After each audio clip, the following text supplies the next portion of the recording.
हरकत नाही. आपण पिंपरीमध्ये मेळावा घेऊन परत नव्या जोमाने काम करायला आपण सुरुवात करूया.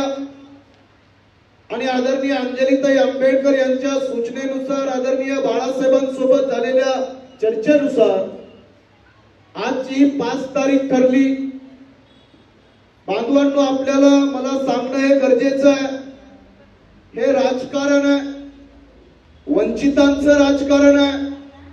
आदरणीय बाळासाहेब आंबेडकर, सुजातदादा आंबेडकर आणि आज अंजलीताई आंबेडकर इथल्या तमाम ब्राह्मणवाद्यांच्या छाताडावर वंचितांचा झेंडा घेऊन आज मैदानामध्ये आहेत. हे काम करत असताना आपल्याकडे साधनं नाही आहेत. निवडणुका हरल्यानंतर विधानसभेमध्ये वंचित बहुजन आघाडीचा निवडणुकीत उमेदवार निवडून आला नाही. काही अनेक लोकांनी आमची मस्करी चालू केली. वंचित बहुजन आघाडी संपली, आता वंचित बहुजन आघाडीला लोक मानायचं कमी झालं. वंचित आघाडीला अगोदर एवढी मतं पडली, आता मती कमी झाली. आणि खास करून या पिंपरी चिंचवड शहरामध्ये सुद्धा वंचित बहुजन आघाडीला, बाळासाहेब आंबेडकरांना राजकारणामध्ये अडवणाऱ्या भाजपाच्या, राष्ट्रवादीच्या बदमाश लोकांच्या टोळ्यांचा बंदोबस्त करण्यासाठी आज अंजलीताई आंबेडकर मैदानात आहे. खूप बघितलं आम्ही या 6-7 महिन्यात.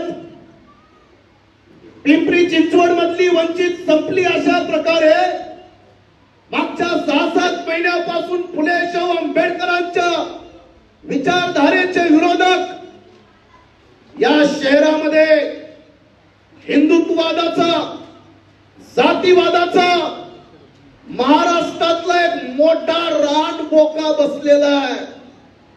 त्याचं नाव आहे महेश लांडगे. आणि असल्या सगळ्या लांडग्यांची शिकार करणारा वाघ आहे बाळासाहेब आंबेडकर. काही कोकणामध्ये तो नितेश राणे आणि इकडं हा महेश लांडगे. अरे ज्यानं भीमा कोरेगाव घडवलं त्या भिडेच्या पायात धुतो हा महेश लांडगे. धुतो की नाही धुतो? या महाराष्ट्रातल्या जातीच्या आणि धर्माच्या ठेकेदारांचा एक नेता या शहरात बसलेला आहे.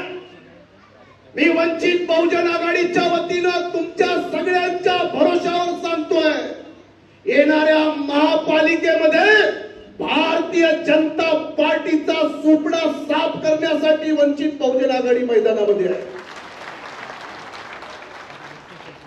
घोर जातीवादी लोक आहेत. मी आज फार जबाबदारीनं बोलतोय.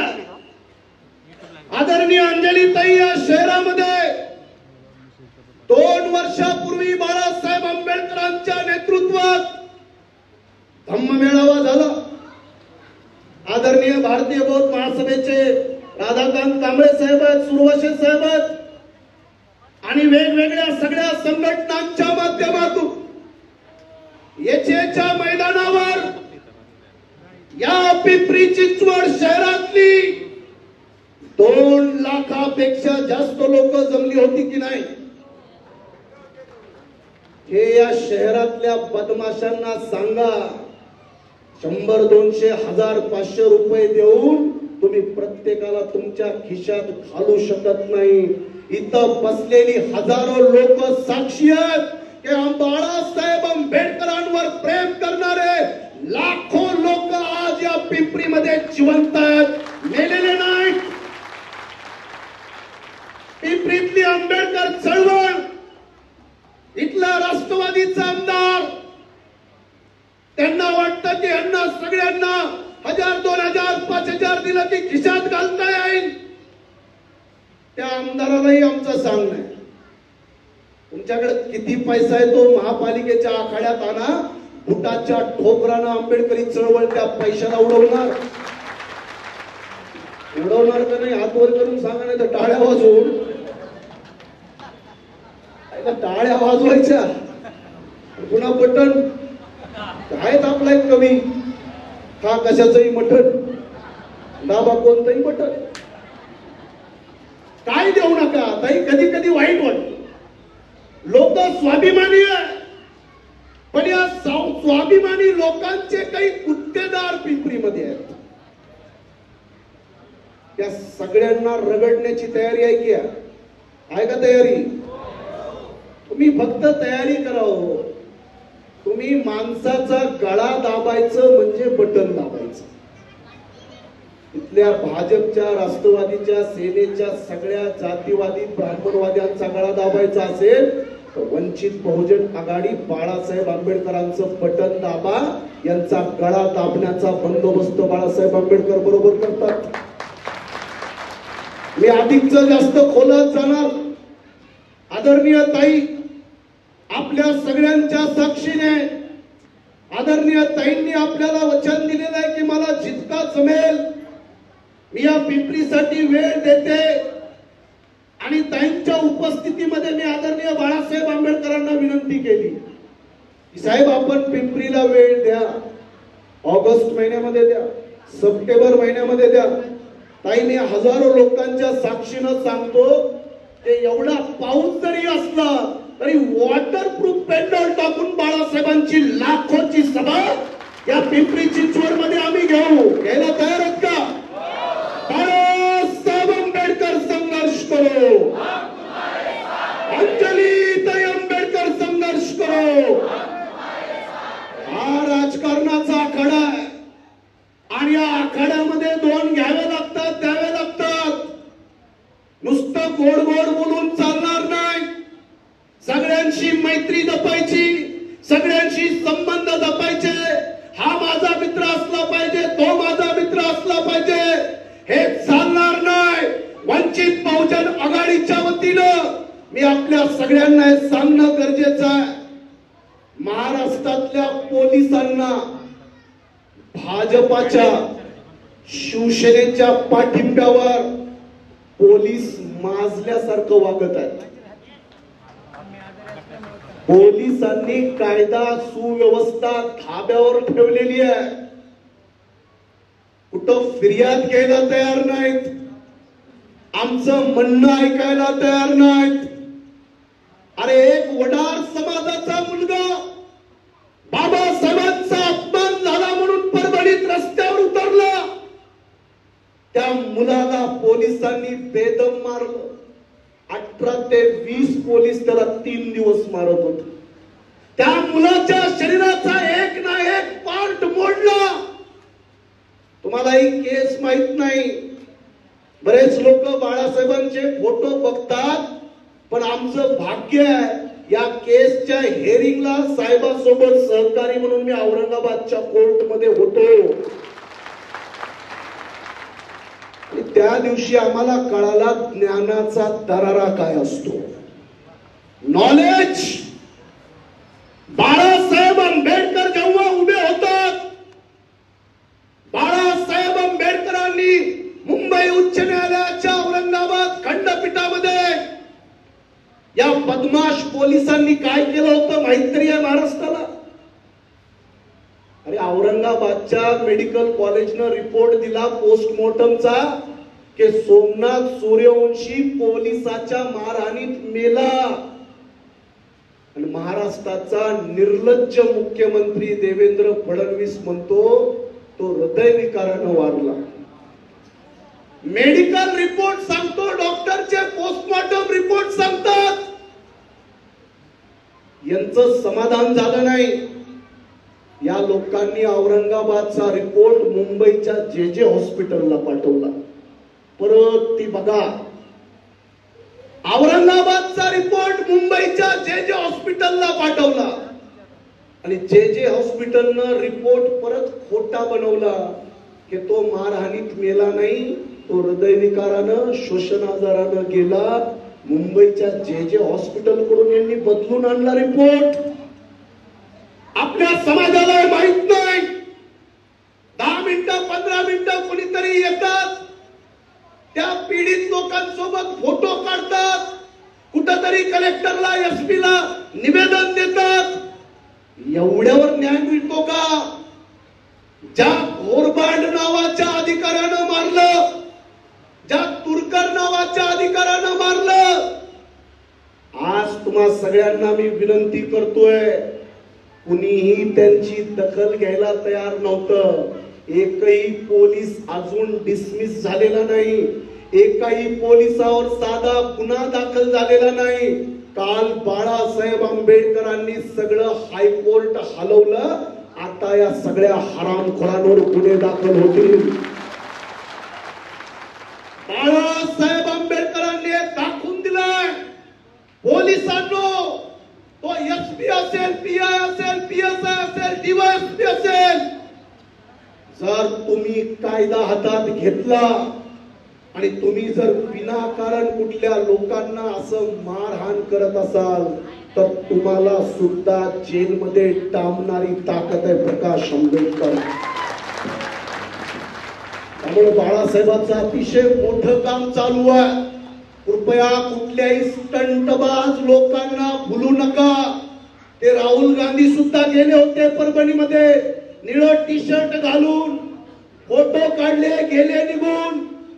अरे अक्षय भालेरावचा खून होतो, त्या अक्षय भालेरावच्या आईचे डोळे पुसायला बाळासाहेब आंबेडकर मैदानात असतात. ती केस सुद्धा बाळासाहेब आंबेडकर लढतात. या महाराष्ट्रातल्या गावागावामध्ये आजही वडार, कैकडी, पारधी, बौद्ध, मातंग, चर्मकार तुमचे मुडदे पाडले जातात, बलात्कार केले जातात. तुमच्या सगळ्यांसाठी या ब्राह्मणवाद्यांचा कर्दन काळ आदरणीय बाळासाहेब आंबेडकर आहेत. माझ्यासारखे हजारो वकील आहेत बाळासाहेबांकडे. आम्ही पूर्ण ताकदीनं आदरणीय साहेबांच्या नेतृत्वात काम करत आहोत. लोकसभेला आम्हाला गोंदिया भंडाऱ्याचं काम पाहायला सांगितलं, विधानसभेला आम्हाला नांदेडचं काम पाहायला सांगितलं. आदरणीय साहेबांचा आदेश असल्यामुळे आम्ही या जिल्ह्यांमध्ये 4-4 महिने मुक्कामी राहून जी आदरणीय साहेबांना जबाबदारी दिली ती आम्ही पार पाडली. त्यामुळे गेल्या 6-7 महिन्यापासून आम्ही जरी पिंपरीचे रहिवासी असलो तरी बाळासाहेबांचा आदेश आम्हाला काही दुसरे महत्वाचे मतदारसंघ बघायचे होते म्हणून आम्ही तिकडे होतो. आदरणीय ताई, तुम्ही सूचना केल्यामुळे आम्ही हा कार्यक्रम लावलेला आहे. इथून पुढे अंजलीताई आंबेडकर आणि बाळासाहेब आंबेडकर तुम्ही आम्हाला या पिंपरी बद्दल ज्या सूचना द्याल त्या सूचनेप्रमाणे इथले सगळे कार्यकर्ते काम करतील. ताईंना वचन द्या, हातवरी करून तुम्ही आम्हाला सूचना द्या आणि मी पूर्ण खात्रीनं सांगतो की पिंपरी चिंचवड मध्ये वंचित बहुजन आघाडीला विचारल्याशिवाय इथला कोणताच महापौर शपथ घेणार नाही. ही ताकद आदरणीय ताई आपण उभी करूया. मी जाता जाता एवढंच सांगेल की हिम्मत ना हार. खूप लोक तरी निराश आहेत. तुमच्याकडून आज आम्हाला अपेक्षा, आमच्या अनिलांना, जाधवांनी तर आमच्यात जोश भरला, आमच्यामध्ये आशा भरली. मी आदरणीय ताईंनाही सांगेल कि हिम्मत ना हार, अभी उम्मीदों की आस बाकी है. आस म्हणजे आशा. कोण आहे आपली आशा? आदरणीय बाळासाहेब आंबेडकर. या शहरातले बरेच लोक आमच्या अजित पवारांच्या मागे फिरतात. छोटे मोठे. हे शहर म्हणजे अजितदादा म्हणतो माझं शहर आहे, त्याचं पोरगही पडतं आणि बायकोही पडते. जाऊ दे, त्यांच्याबद्दल मी बोलू. पण मी हे अभिमानानं सांगतो की अजित दादा सुद्धा राजगृहाच्या बाहेर बाळासाहेबांची वाट बघतात. ही ताकद आहे आदरणीय बाळासाहेबांची. एवढ्या शक्तीचा नेता आपला. हिम्मत हरू नका. आमदार नाहीयेत, खासदार नाहीयेत, मंत्री नाहीयेत, मला मान्य आहे, पण आजही आपल्याकडं बाळासाहेब आंबेडकर आहेत. बाळासाहेब आंबेडकर आहेत. त्या बाळासाहेबांची ताकद वाढवण्यासाठी एवढंच सांगतो कि हिम्मत ना हार, अभी उम्मीदों की आस बाकी है और कुछ लोगों में ईमान का एहसास अभी बाकी है और कैसे ना पूरा होगा सपना भीम का, सच्चे भीम सैनिकों की सांस अभी बाकी है. या पिंपरीतले हजारो आंबेडकरवादी मेलेले नाहीत. आमच्या लोकांनी मेलेल्या आईचं दूध पेलेलं नाही हे येत्या महापालिकेच्या निवडणुकीमध्ये दाखवा आणि आदरणीय बाळासाहेब आंबेडकरांचे हात बळकट करा एवढीच विनंती करतो आणि याच ठिकाणी थांबतो. जय भीम, जय शिवराय, खुदा हाफिज.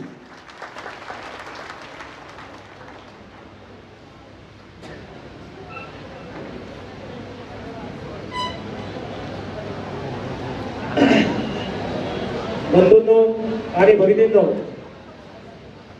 या ठिकाणी आपण ज्या मार्गदर्शनाची आतुरतेने वाट पाहत आहात त्या मार्गदर्शिका आदरणीय प्राध्यापिका अंजलीताई आंबेडकर ज्या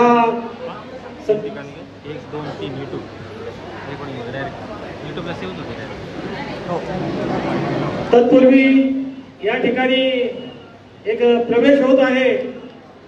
तर आपल्या सर्वांच्या साक्षीनं या ठिकाणी प्रवेश होत आहे. विनोद गायकवाड आणि त्यांच्या सोबत असून त्यांचे सहकारी या ठिकाणी वंचित बहुजन आघाडीमध्ये प्रवेश करत आहेत. मी त्यांना आणि त्यांच्या टीमला या ठिकाणी बोलवतोय. त्यांचा या ठिकाणी पक्षप्रवेश होत आहे. आदरणीय अंजलीताई आंबेडकर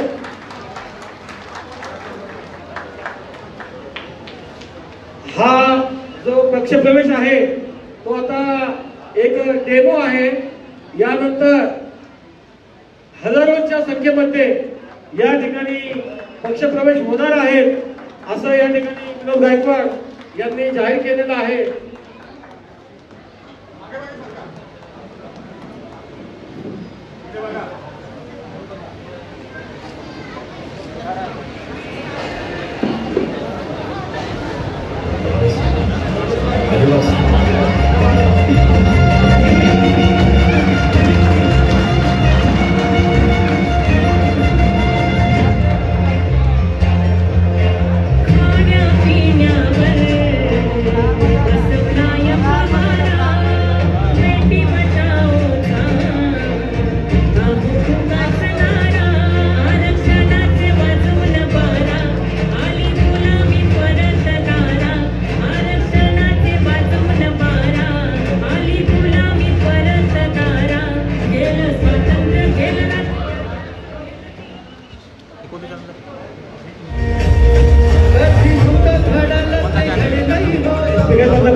याच ठिकाणी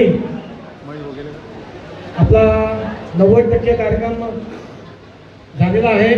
मी आदरणीय अंजलीताई आंबेडकर यांना विनंती करतो की त्यांनी आपल्या सर्वांना मार्गदर्शन करावं. तत्पूर्वी ज्या लोकांनी रस्त्यामध्ये गाड्या लावलेल्या आहेत त्या गाड्या ट्रॅफिक जाम झालेला आहे, कृपया त्यांनी त्या गाड्या बाजूला काढून घ्याव्यात.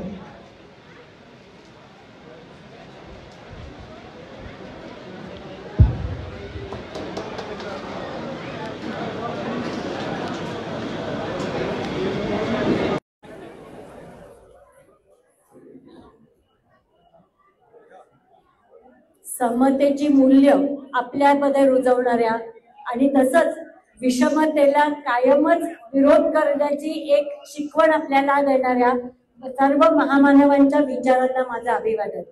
आज पिंपरी चिंचवड महानगरपालिकेमध्ये पुन्हा एकदा एका जोमाने पक्ष संघटन उभं करण्यासाठी आणि येणाऱ्या महानगरपालिकेच्या निवडणुकांना सामोरं जाण्याची एक बांधणी सुरू करण्यासाठीचा जो एकाच मेळावा आयोजित केलेला आहे त्याच्याबद्दल पिंपरी चिंचवडच्या सगळ्या कार्यकर्त्यांचे मनपूर्वक अभिनंदन आणि शाबास. आजच्या विचारमंचावरती उपस्थित असलेले आजच्या सभेचे अध्यक्ष सर्वजित बनसोडे, तसंच विचारमंचावर उपस्थित असलेले राष्ट्रीय कार्यकारिणीचे महासचिव ॲडव्होकेट प्रियदर्शी तेलंग, राज्य कार्यकारिणीचे उपाध्यक्ष डॉक्टर अनिलअण्णा जाधव, तसंच राज्य कार्यकारिणीच्या महिला आघाडीच्या सदस्य अनिताताई, आजच्या विचारमंचावरती उपस्थित असलेले पुणे शहराचे पुणे महानगराचे अध्यक्ष ऍडव्होकेट अरविंद तायडे, आपले विधानसभेचे उमेदवार मनोज करपडे आणि तसंच आजच्या विचार मंचावर जे आता सूत्रसंचलन करतायत ते संजीवनजी कांबळे आणि सगळ्यांची नावं घेत नाही, पण आता विचार मंचावर उपस्थित असलेले आणि विचार मंचासमोर उपस्थित असलेले वंचित बहुजन आघाडी, भारतीय बौद्ध महासभा, समता सैनिक दल, युवा आघाडी, सम्यक विद्यार्थी संघटना या सगळ्या संघटनांचे कार्यकर्ते एक आज निर्णय घ्यायचा आहे की काहीही मतभेद असो, काहीही इतिहास असो, तो सगळा बाजूला ठेवून आपण सगळ्यांनी एक दिलाने पुढे जायचंय जर खऱ्या अर्थाने बाबासाहेबांच्या स्वप्नातला भारत आपल्याला इथे उतरवायचा असेल तर. मी आज विचारासाठी तुमच्यासमोर काही मुद्दे मांडतीये पिंपरी चिंचवडल्या सगळ्यांसमोर, आणि त्याचा मला असं वाटतं की आपण सगळ्यांनी इथे मी कोणाकडनं उत्तरं बघणार नाहीये, हात वर करायलाही सांगणार नाहीये, फक्त एक असं सांगणार आहे तुम्हाला की मी जे काही म्हणतेय त्याचा थोडासा स्वतःच्या मनाशी विचार करा, स्वतःच्या मनाचीच उत्तरं शोधा, आणि जर माझं म्हणणं पाठत नसेल तर मात्र मोकळेपणाने हात वर करून उभं राहा, मी बोलायची संधी द्यायला तयार आहे. आपण थोडासा आपल्या शहराचाच विचार करूया. इथे स्टेजवर बसल्या बसल्या मी मोबाईल मध्ये थोडासा पिंपरी चिंचवडची माहिती आणि त्याचा डेटा बघत होते. 25-26 या आर्थिक वर्षासाठी पिंपरी चिंचवड महानगरपालिकेचं बजेट आहे 9,000 कोटी रुपये. त्याच्यावर जितकी शून्य द्यायचे ते गणिताचे चांगले त्यांनी देऊन बघा, मला ते कठीण आहे देणं, पण तुम्हाला अंदाज येतो की 9,000 कोटी रुपये एका वर्षाचं अंदाजपत्रक असणारी ही भारतातली नाही अख्ख्या एशियातली सगळ्यात श्रीमंत महानगरपालिका आहे. 2011 साली जी जनगणना झाली होती त्या जनगणनेनुसार या पिंपरी चिंचवडमध्ये जवळजवळ 17-18%, 13 ते 14, काही आकडे 13 ते 14 म्हणतात, काही लोक 17 म्हणतात, साधारण 13 ते 14% ही आज एससी पॉप्युलेशन म्हणजे दलित पॉप्युलेशन ज्याला आपण अनुसूचित जातीमध्ये गणतो अशी पॉप्युलेशन आहे, आणि त्यातली जवळजवळ 7% नवबौद्ध. ही माझी आकडेवारी नाही, ही सरकारची आकडेवारी आहे 2011च्या सेन्सस नुसार आलेली. म्हणजे आज जर आपण पाहिलं तर इथे जवळजवळ 2-2.5-3 लाखांच्या पेक्षाही तर कमी झाली, याच्यापेक्षा मोठ्या जास्ती प्रमाणावरती आज इथे वोटर्स आहेत जे खऱ्या अर्थाने फुले शाहू आंबेडकरांना मानणारे आहेत. आपण इथे असलेली आपल्यापैकी कित्येक जणांना हे माहिती असेल की कुठल्याही जिल्हा परिषदेचं किंवा महानगरपालिकेचं बजेट असतं आणि ते जेव्हा वेगवेगळ्या विकास योजनांवरती खर्च करायचं असतं तेव्हा ते लोकसंख्येच्या प्रमाणामध्ये खर्च केलं जातं. त्यातला काही भाग हा सर्वांच्यासाठी असलेल्या सुविधांवर केला जातो, त्याच्यात पाणी पुरवठा, रस्ते, रुग्णालय, हॉस्पिटल्स, महानगरपालिकेच्या शाळा या सगळ्या येतात, आणि काही भाग हा फक्त त्या लोकसंख्येवरती खर्च करायचा असतो. आज आपण अगदी सगळ्या उपक्रमांसाठी खर्च करायचा म्हटला तरी सुद्धा आज केवळ एससी पॉप्युलेशनच्या लोकसंख्येच्या म्हणजे अनुसूचित जातीच्या लोकसंख्येच्या आधारावरती आपल्यासाठी असलेलं विकास योजनांसाठीचं असलेलं बजेट हे जवळजवळ आज 1-2 हजार कोटींपर्यंतच आहे. आता मला सांगा, हे बजेट आपल्या हातात येणं हे कधी शक्य होईल?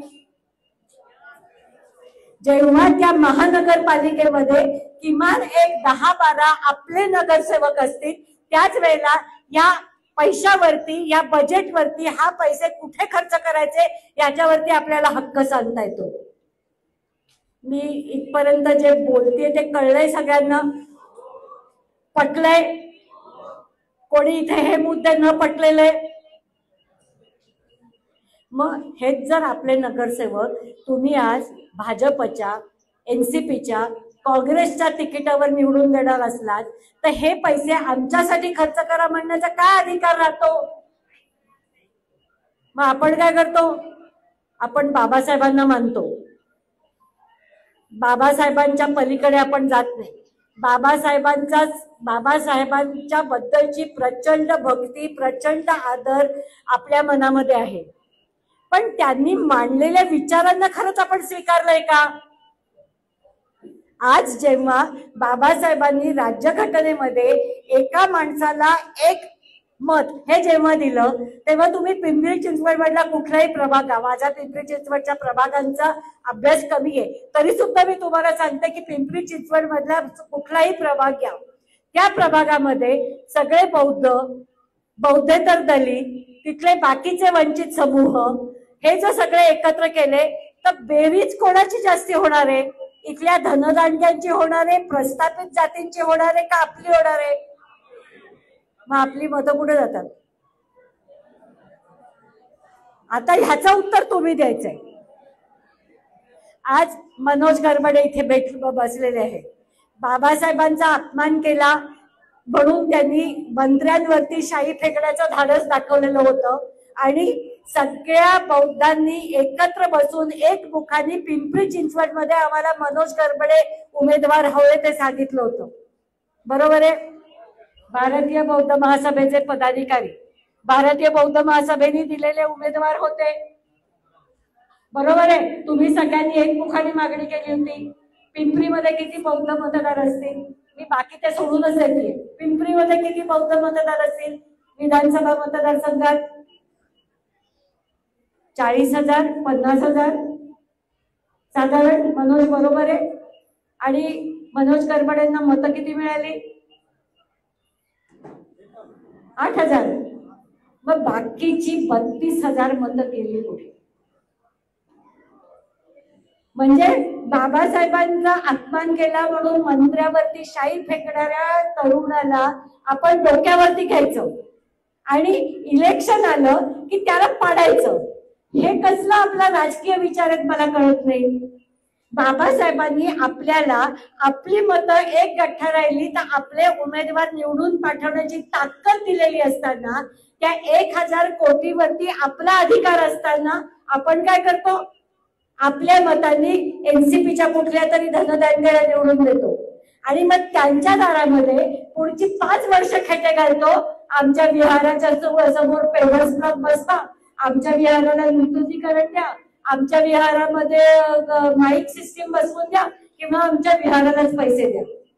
हे लोकांच्या समोर लोटांगण घालून पैसे मागण्यापेक्षा स्वतः तिथे निवडून गेलो आणि त्या 1,000 कोटीच्या बजेटवरती आपला अधिकार सांगितला, तर आज तुम्ही प्रत्येक आपल्या वस्तीमध्ये, प्रत्येक विहारामध्ये आज मुलांच्यासाठी ग्रंथालय उभारू शकता, खेळाच्या सुविधा उभारू शकता, अभ्यासासाठीचे वर्ग उभे करू शकता आणि इथे असलेल्या कॉर्पोरेशनच्या शाळांमध्ये उत्तम प्रकारे इंग्लिश आणि कॉम्प्युटर शिकवला गेला पाहिजे हा आग्रह करू शकता. करतो आपण यातलं काही? करतो का नाही करत? नाही करत ना. कारण निवडणुका आल्या की आपल्याला हा आत्मविश्वासच वाटत नाही की आपली सगळी मतं एका ठिकाणी येतील आणि आपली आपण उमेदवार निवडून देऊ शकू. खूप वेळेला मला लोक विचारतात, अकोल्यामध्ये 25 वर्ष भारिप बहुजन महासंघाची आणि आता गेली 5 वर्ष वंचित बहुजन आघाडीची सत्ता आहे. बाहेरच्या जिल्ह्यांमध्ये ट्रेनिंग घ्यायला मी सर्वजित सर, प्रियदर्शी तेलन हे आम्ही अनेक वेळेला अनेक ठिकाणी फिरलेलो आणि लोक म्हणतात ताई अकोल्यात कसं जमतं? मी म्हटलं अकोल्यात एकाच कारणाकरती जमतं की तिकीट नाही मिळालं तरी लोक तिकडे हलत नाही. छोट्या छोट्या कारणांसमोर सत्ताधाऱ्यांच्या समोर त्यांच्या बुद्ध विहारासाठी पैसे मागायला जात नाही, स्वतःच्या ताकदीवरती ते काम करतात आणि त्याच्याही पेक्षा महत्वाचं म्हणजे पेशन्स सोडत नाही. अचानक नाही अकोल्याची सत्ता आली. पहिल्या निवडणुकीत फक्त एक पंचायत समिती सदस्य निवडून आला. दुसऱ्या इलेक्शन मध्ये 2 जिल्हा परिषद सदस्य निवडून आले.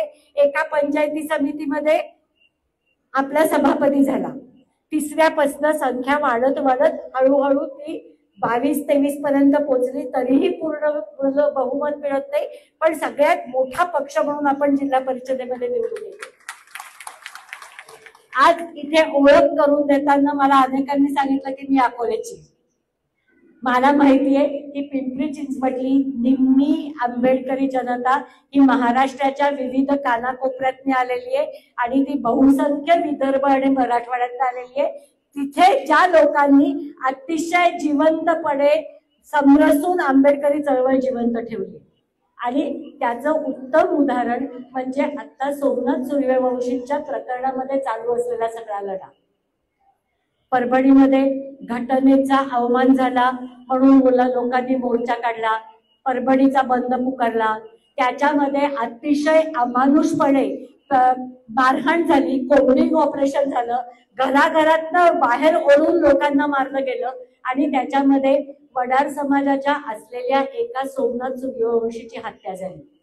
मी अतिशय जाणीवपूर्वक समाजाचं नाव घेतेय, ते अशासाठी घेतेय की तेव्हा जेव्हा हा उल्लेख केला गेला तेव्हा महाविकास आघाडीच्या पेरोलवर असलेल्या अनेक सोशल मीडिया इन्फ्लुएन्सनी आणि पत्रकारांनी तुम्हाला ते आंबेडकरी म्हणणं पुरेसं नाही का, त्याचा जातीचा उल्लेख कशा करता असा परत केला. आणि तो उल्लेख अशासाठीच आम्ही अभिमानाने करतोय की आज आंबेडकरी तरुण म्हणून घेताना त्याच्यामध्ये बौद्ध नाही तर अनेक वंचित समाजाची लोक त्याच्यामध्ये सामील झालेली आहेत. आणि घटनेचा अवमान झाला ह्याच्या करता रस्त्यावरती उतरल्यांमध्ये आज फक्त बौद्ध तरुण नव्हते तर अनेक वंचित समूहांचे उदाहरण होते, ज्यातला एक मुलगा शहीद झाला. मला त्याच्या पुढे जाऊन कौतुक करायचं ते सोमनाथ सूर्यवंशींच्या आईचं. सोमनाथ सूर्यवंशींच्या आईला शासनाने अनेक प्रलोभनं दिली, 10 लाख रुपयाची नुकसान भरपाई दिली. त्या माऊलीने ती 10 लाख रुपयाची भरपाई घेणं नाकारलं. अतिशय गरीब परिस्थितीमध्ये राहणारं कुटुंब. डॉक्टर अनिल अण्णा तिथे त्यांच्या घरी जाऊन आलेले आणि त्यांना माहितीये की त्यांची परिस्थिती काय होती. लॉ शिकण्यासाठी परभणीमध्ये असलेला तरुण युवक ज्याच्या अख्ख्या घरच्यांच्या अपेक्षा याची वकिली पूर्ण होईल, हा स्वतःची प्रॅक्टिस करायला लागेल आणि आपल्या घरीची परिस्थिती बदलेल या आशेवरती असलेलं कुटुंब सरकारचे 10 लाख रुपये नाकारतं. ही विचारांची ताकद आणि हा विचारांचा प्रामाणिकपणा फक्त आंबेडकरी विचारधारा देऊ शकते, जी आज त्या संपूर्णपणे सूर्यवंशी कुटुंबाने स्वीकारली. अनेकांनी अनेक आलोकनं दाखवली, अनेक सत्ताधारी पक्ष त्यांच्याकडे गेले, अनेकांनी त्याच्यामध्ये मोर्चा काढला, पण त्या माऊलींनी त्या मोर्चामध्ये जाण्याचं नाकारलं. त्यांनी सांगितलं की आमच्यावरती जेव्हा कोंबडिंग ऑपरेशन झालं तेव्हा 24 तासात तिथे हजर होणारं कोण होतं तर फक्त बाळासाहेब आंबेडकर होते आणि आम्ही त्यांच्याच नेतृत्वात आमचा न्यायाचा लढा लढवला. त्या माऊलींनी सगळ्यांची मदत नाकारली. हे जेव्हा कळलं तेव्हा आपण प्रबुद्ध भारत आणि वंचित बहुजन आघाडीच्या वतीने लोकांना अपील केलेलं होतं की त्या माऊलींनी न्यायासाठी सरकारचे 10 लाख रुपये नाकारून निंदेपण होणं नाकारलंय. अशा वेळेला ते आपण त्यांना देणं आपली जबाबदारी आहे. आणि मला सांगायला आनंद वाटतो की सरकार 10 लाख देत होतं, आपण हे अपील केल्यानंतर ती झालेली जमा झालेली रक्कम जवळजवळ 23 लाखाच्या पुढे गेलेली. आणि ही एका अर्थाने खरीच आंबेडकरी समाजाची ताकद आहे. आज त्या माऊलीने जेव्हा आपला आत्मसन्मान गहाण ठेवला नाही तेव्हा महाराष्ट्रातला सगळा आंबेडकरी समाज ठामपणाने त्यांच्या मागे उभे राहिला. आज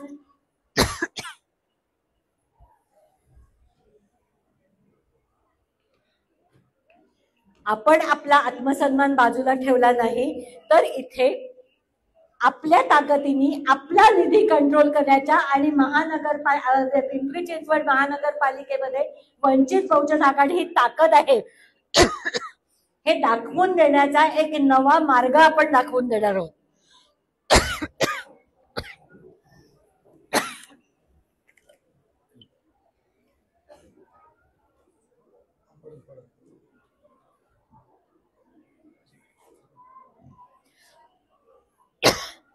फक्त मला हे बोलत असताना एक प्रश्न पडला, सोमनाथ सूर्यवंशींसारखे मुलाची आई आज सरकारचे 10 लाख रुपये नाकारू शकते. मी न्यायासाठी भांडणारे, सामाजिक न्यायासाठी भांडणारे, मला तुमचे पैसे नकोत, मला न्याय हवाय, हा आत्मसन्मान जागे ठेवून निंदवायचं नाकारते.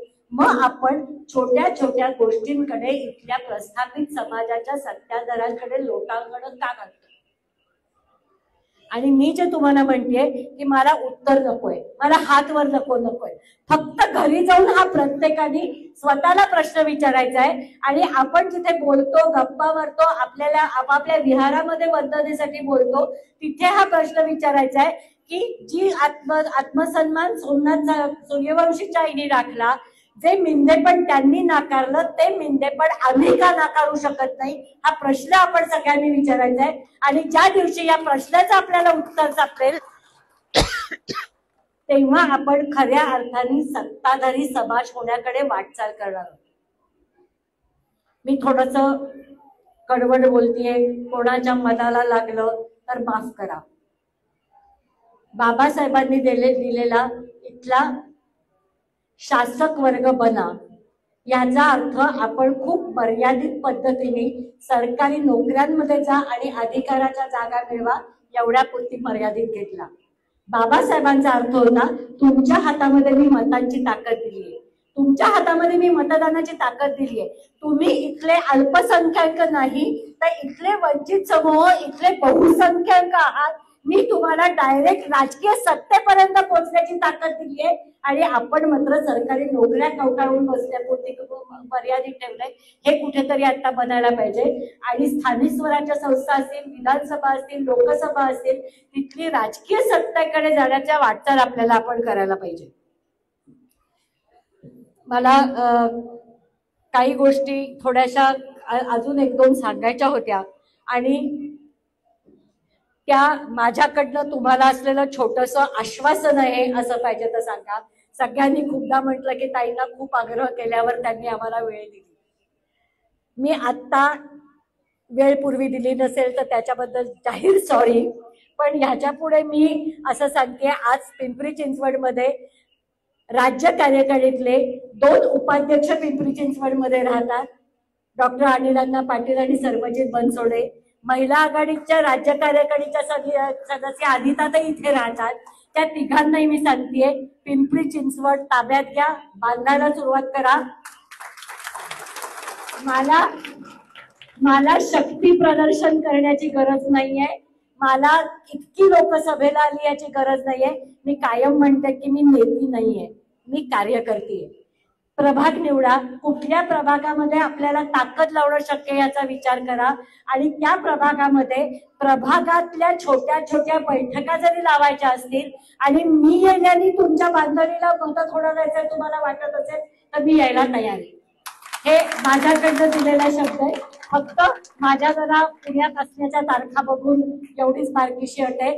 पण मला असं वाटतं की पिंपरी चिंचवडचं चित्र आपण येणाऱ्या महानगरपालिकेमध्ये निश्चित बदलूया.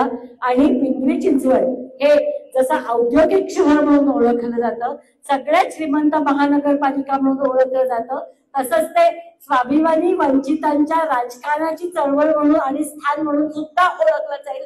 याची सुरुवात करूया. जय भीम, जय भारत.